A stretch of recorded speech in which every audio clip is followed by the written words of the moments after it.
News first ಲೈವ್ಗೆ ಸ್ವಾಗತ. ನಾನು ವಿಜಯ್ ವೀರಪ್ಪ. ಮೊದಲಿಗೆ ಹೆಡ್ಲೈನ್ಸ್. ದರ್ಶನ್ ಬಂಧನ ಮುಕ್ತಿಗಾಗಿ ಸಂಕಲ್ಪ. ಉಡುಪಿಯ ಕೊಲ್ಲೂರು ಮೂಕಾಂಬಿಕೆಯ ಮೊರೆ ಹೋದ ಪತ್ನಿ. ನವಚಂಡಿಕಾ ಯಾಗ ವಿಶೇಷ ಪೂಜೆ ಸಲ್ಲಿಸಿದ ವಿಜಯಲಕ್ಷ್ಮಿ.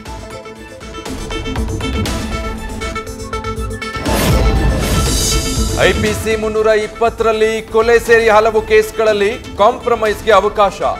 ರೇಣುಕಾಸ್ವಾಮಿ ಕುಟುಂಬ ದರ್ಶನ್ರನ್ನ ಕ್ಷಮಿಸಿದ್ರೆ ಜೈಲು ಶಿಕ್ಷೆ ತಪ್ಪುತ್ತಾ?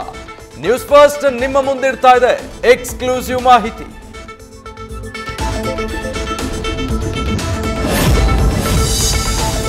ತಾಂತ್ರಿಕ ಸಾಕ್ಷ್ಯಗಳಿಗೆ ಬಲ ತುಂಬಲಿರುವ 164 ಸ್ಟೇಟ್ಮೆಂಟ್.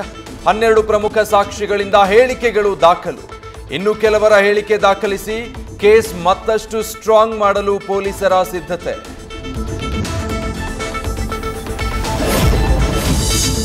ನಾಸಾ ಮತ್ತು ಇಸ್ರೋದಿಂದ ಜಂಟಿ ಸ್ಯಾಟಲೈಟ್ ಲಾಂಚ್ಗೆ ಸಿದ್ಧತೆ.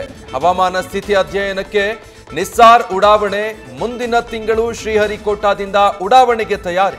ನ್ಯೂಸ್ ಫಸ್ಟ್ಗೆ ಇಸ್ರೋ ಡೆಪ್ಯೂಟಿ ಡೈರೆಕ್ಟರ್ ಎಕ್ಸ್ಕ್ಲೂಸಿವ್ ಮಾಹಿತಿ. ಸದನದಲ್ಲಿ ಹೋರಾಟ ಆಯಿತು. ಈಗ ಮೂಡಾ ಹಗರಣ ಜನರ ಮುಂದಿಡಲು ತಯಾರಿ. ಪಾದಯಾತ್ರೆಗೆ ಸಿದ್ಧತೆ ನಡೆಸಿರುವ ಬಿಜೆಪಿ ಜೆಡಿಎಸ್ ನಾಯಕರು. ಸಂಸತ್ ಅಧಿವೇಶನ ಮುಗಿಸಿ ಬಂದು ಕುಮಾರಸ್ವಾಮಿ ಗ್ರೀನ್ ಸಿಗ್ನಲ್ ಕೊಟ್ಟ ಮೇಲೆ ಸಿಎಂ ಸಿದ್ದರಾಮಯ್ಯ ವಿರುದ್ಧ ಹೋರಾಟ.